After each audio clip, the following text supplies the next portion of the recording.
O Senhor esteja convosco. Ele está no meio de nós. Proclamação do Evangelho de Jesus Cristo segundo Marcos. Glória a vós, Senhor. Naquele tempo, Jesus se manifestou aos 11 discípulos e disse-lhes: Ide pelo mundo inteiro e anunciai o Evangelho a toda criatura. Quem crer e for batizado será salvo. Quem não crer será condenado. Os sinais que acompanharão aqueles que crerem serão estes: expulsarão demônios em meu nome, falarão novas línguas, e se pegarem em serpentes ou beberem algum veneno mortal, não lhes fará mal algum.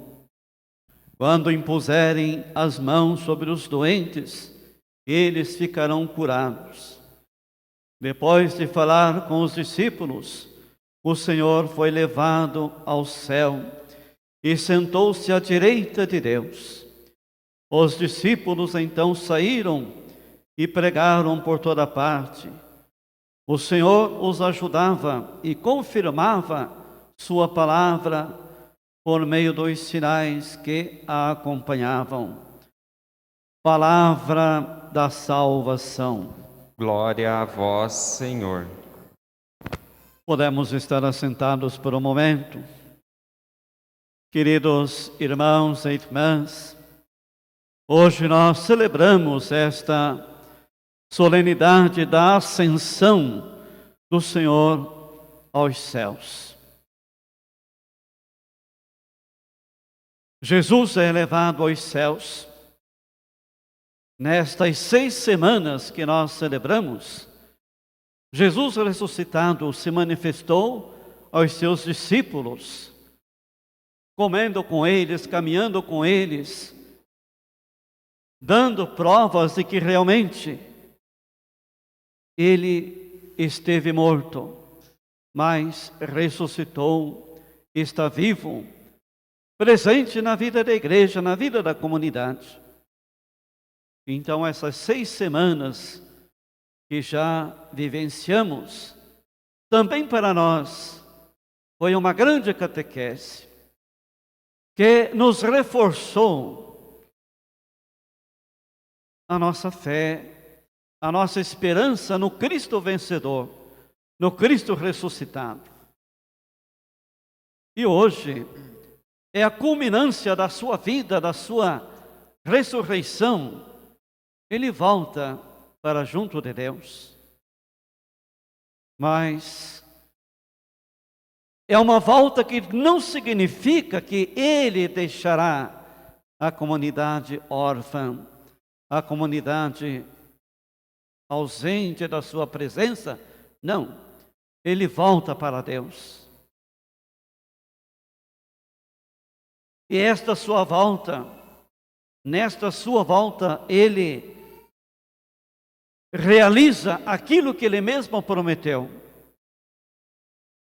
que é a vinda do Espírito Santo sobre os apóstolos. Por isso é necessário que eu vá, diz Jesus, porque se eu não for, não virá o Espírito Santo Paráclito. E o Espírito Santo é o nosso advogado. Ele vai nos ensinar, vai levar-nos a recordar tudo aquilo que Jesus ensinou. Então o Espírito Santo é o dinamismo da vida da igreja, da vida de cada cristão. É o dinamismo.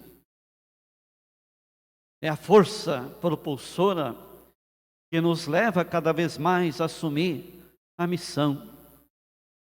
Então essa volta de Jesus aos céus não significa a sua ausência. Até porque ele mesmo disse aos seus discípulos, não é? Eis que eu estarei convosco todos os dias, até o fim do mundo. Então aí está a presença de Jesus. Quando nos reunimos para celebrar a Eucaristia, memorial da sua presença entre nós, Então, Ele está presente. Ele se faz alimento, sustento para a nossa vida. De maneira que nós não estamos ausentes, ou nós não estamos sem a presença de Jesus, mas Ele está no meio de nós. Ele não nos deixa abandonados, não é? Órfãos, mas Ele é essa contínua presença que nos anima e nos fortalece. E assim nós nos preparamos também para a festa do Espírito Santo. Portanto, no domingo que vem, estaremos celebrando a festa de Pentecostes, o cumprimento da promessa de Jesus. Eu volto para o Pai, mas eu enviarei o Espírito Santo, e Ele vos ensinará toda a verdade, e vos recordará tudo aquilo que eu vos ensinei. Então, por isso, essa semana também é a semana de unidade dos cristãos. Jesus não quer uma igreja dividida, uma igreja separada, mas Ele quer formar de todos ou de todas um só povo, uma só nação, uma só igreja. E isso se faz pelo respeito, pela comunhão, pela fraternidade. Devemos nos respeitar nas diferenças e fazer comunhão naquilo que é comum, Jesus Cristo. E depois celebramos ainda a outra festa, que é a Santíssima Trindade. E assim nós encerramos, poderíamos dizer, todo o ciclo pascal, e daí nós retornamos ao tempo comum, aonde vamos vivenciar os ministérios públicos de Jesus. Assim, hoje temos nesta primeira leitura os Atos dos Apóstolos, aonde Lucas mesmo, ele fala no seu primeiro livro, ó Teófilo: eu já tratei de tudo que Jesus fez e ensinou desde o começo, até o dia em que ele foi elevado para o céu. Então, o primeiro livro é o Evangelho de Lucas, e ali ele fala sobre tudo o que Jesus fez e ensinou, até a este momento em que ele foi elevado para os céus. Quem é esse Teófilo? Não é uma pessoa propriamente dito, mas Teófilo pode ser os discípulos, cada um de nós batizados. Então, esta palavra significa amigos, amigos de Deus. Teós significa Deus. Daí vem a palavra teologia. Teo é Deus. Logia é estudo. Teófilo, teo é Deus. Filos vem significar amigos. Então todos nós somos amigos de Deus. Recebemos a mensagem, não é, pela boca de Lucas, tudo aquilo que Jesus fez e ensinou. E depois de ter dado instruções pelo Espírito Santo aos apóstolos que ele tinha escolhido. E depois Jesus se despede, dizendo que não é para se afastar de Jerusalém, mas esperar a realização da promessa do Pai, da qual vós me ouvistes falar. João batizou com água, mas vós sereis batizados com o Espírito Santo dentro de poucos dias. Na semana que vem, a festa, solenidade de Pentecostes, seremos batizados, não é? No Espírito Santo. Fomos batizados no Espírito Santo e vamos reviver esse dia, não é? Refontizar novamente esta grande graça que nós recebemos do Espírito Santo. Fomos batizados. Então, Jesus envia o Espírito Santo exatamente para que os discípulos possam ser testemunhas em Jerusalém, em toda a Judéia, Samaria, até os confins da terra. Vocês receberão o poder do Espírito Santo para serdes minhas testemunhas.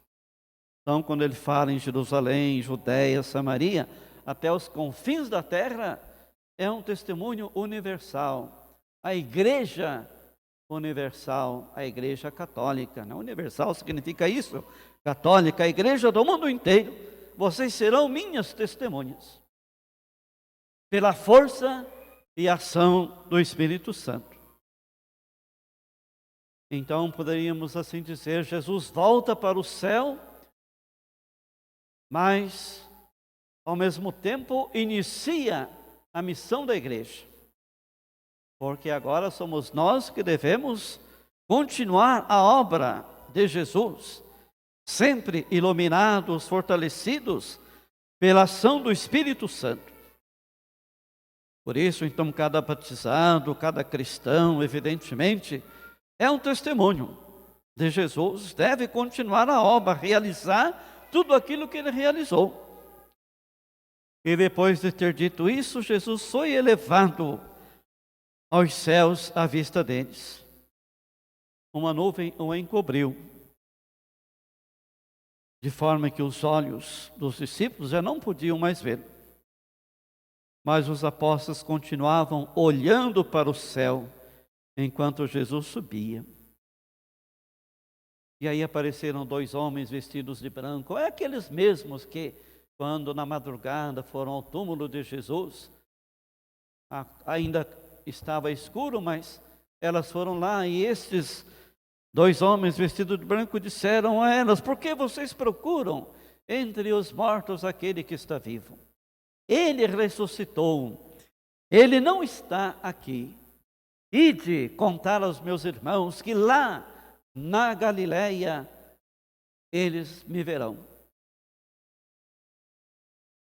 E hoje esses 2 homens também dizem para os discípulos, os homens, não é? Aquelas pessoas que estavam contemplando Jesus subindo aos céus, dizem para eles: homens da Galileia, por que estáis aí parados, olhando para o céu?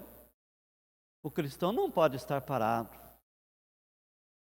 Nós não recebemos um espírito de temor, de comodismo, não, mas um espírito de força, de luz, de dinamismo. Por que estáis aí parados, olhando para o céu? Esse Jesus virá do mesmo modo que ouvistes partir para o céu. Então é o cuidado que nós vamos ter muitas vezes de uma religião que olha muito para o céu, mas muito pouco para a terra. Isto é, olha muito para o céu e muito pouco para a realidade que nos cerca. E aí nós podemos perder a grande esperança de contemplar Jesus, não mais subindo para o céu, mas um Jesus presente na história, presente na vida da igreja, presente em tantos irmãos e irmãs que sofrem. Podemos perder esta grande chance de contemplar Jesus no irmão, contemplar Jesus naqueles que sofrem. Então, nós não temos mais Jesus fisicamente, mas nós temos Jesus presente em cada irmão, em cada irmã. E esta paixão de Jesus continua, evidentemente, na paixão, no sofrimento, na dor, na miséria de cada irmão e irmã. Então, por isso, nós somos hoje também convocados, enviados para ser testemunhas de Jesus. Não para ficar olhando para o céu, mas pôr o pé no chão, na realidade da vida, e se comprometer com aqueles que sofrem, comprometer-se com esta igreja que sofre. Por isso somos desafiados a deixar a nossa zona de conforto e superar todo pessimismo diante dos desafios da missão. E aí nós temos também no Evangelho, onde basicamente vemos aqui este envio de Jesus dos seus discípulos e, por que não dizer, o envio da igreja, o envio da comunidade, o envio de cada um de nós. Jesus se manifestou aos 11 e disse-lhes: ide pelo mundo inteiro e pregai o evangelho a toda criatura. Olha aí a missão da igreja. Ide pelo mundo inteiro e pregai o evangelho pelo mundo inteiro a toda criatura. Quem crer e for batizado será salvo. Quem não crer será condenado. E quais são os sinais que acompanharão a missão desses enviados ao mundo? Olha ali os sinais. Aqueles que crerem, os sinais que acompanharão serão estes: expulsarão demônios em meu nome, falarão novas línguas, a linguagem do amor. Se pegarem serpentes ou beber algum veneno mortal, não lhe farás mal algum. Quando impuserem as mãos sobre os doentes, eles ficarão curados. Então, esta é a missão da igreja, é a missão de cada um de nós, fortalecidos pela ação do Espírito Santo, de realizar com a nossa vida as mesmas atitudes de Jesus, de levar vida aonde não há vida. E depois de ter falado isto, então ele foi levado aos céus e sentou-se à direita de Deus. E os discípulos saíram e pregaram por toda parte, conforme a ordem dada: ide pelo mundo inteiro. E o Senhor os ajudava e confirmava a sua palavra por meio dos sinais que acompanhavam. Então aí está a missão da igreja. A missão de cada um de nós. Ide pelo mundo inteiro. É um imperativo, é uma palavra muito forte. Ide pelo mundo inteiro e pregai o evangelho a toda criatura. Aí está a missão da igreja. Aí está a nossa missão de sermos continuadores desta obra evangelizadora. E depois a ascensão de Jesus aos céus também, como eu disse, é a culminância da ressurreição. Por isso ele assentou-se à direita de Deus. E nesse sentido, Jesus sendo elevado aos céus, ele eleva também a nossa humanidade. Por isso lemos na leitura, na oração da coleta, que a ascensão de Jesus aos céus já é nossa vitória. Por quê? Ele eleva para junto de Deus também a nossa humanidade. Até porque ele assumiu a nossa humanidade. Ele se fez homem. Se fez um igual a nós em tudo, menos no pecado. Então significa que ele, ao adentrar-se hoje no céu, a nossa humanidade já está lá, junto de Jesus, que é a meta definitiva da nossa peregrinação neste mundo. É estarmos um dia junto de Jesus. Então a nossa humanidade já está junto de Jesus. E junto de sua mãe Maria Santíssima, que também foi assunta aos céus, representando toda a humanidade. Então, a nossa vida, a nossa história, peregrina neste mundo, mas já está junto de Deus. Mesmo ainda vivendo as realidades deste mundo. Então, para dizer que a nossa vida, ela não começa e não termina neste mundo, mas somos direcionados para Deus, para fazermos parte desta grande comunidade dos eleitos de Deus. Então, a ascensão de Jesus aos céus já é a nossa vitória, já é o cumprimento da meta definitiva da nossa existência no mundo. Então, porque Jesus é o nosso intercessor, é o nosso mediador de junto de Deus, nosso Pai e nós. Então, que de fato possamos vivenciar os seus ensinamentos, cumprir a sua ordem de ir pelo mundo inteiro e pregar o Evangelho.